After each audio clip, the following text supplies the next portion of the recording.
ver, María. Ok.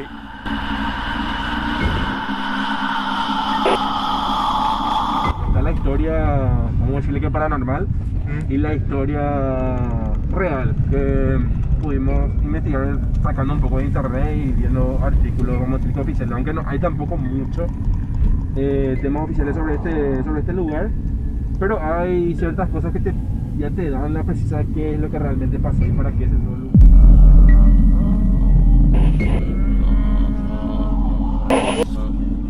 Pero hay algo insólito ahí. ¿Qué Y más decís? a ver, lo que hay son cosas que no se pueden comprobar. Eso es lo que hay. Por ejemplo, fue parte de la residencia de Stroessner, que él estaba ahí, no sé para qué, pero es un lugar relativamente grande, tiene hectáreas y hectáreas de patio y está la mansión gigante ahí en el techo.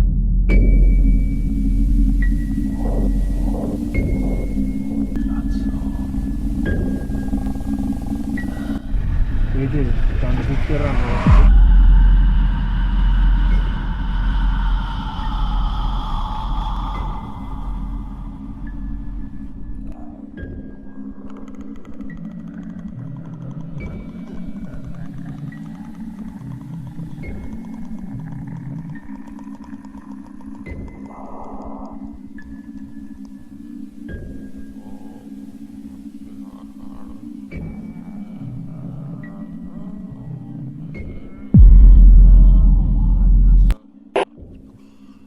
Octaviana, más me conocen como Yamil.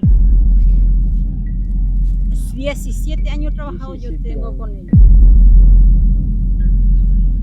En el terreno nunca hubo movimiento. No lugares que yo extraños, sepa, porque ruido. nosotros nos quedábamos ahí como encargados con mi marido. Encargados durante 17 años.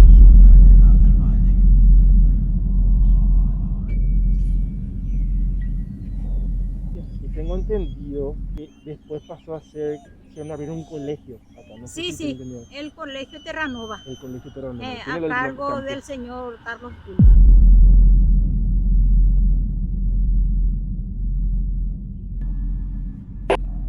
Se dice que hay chicos que fallecieron del colegio.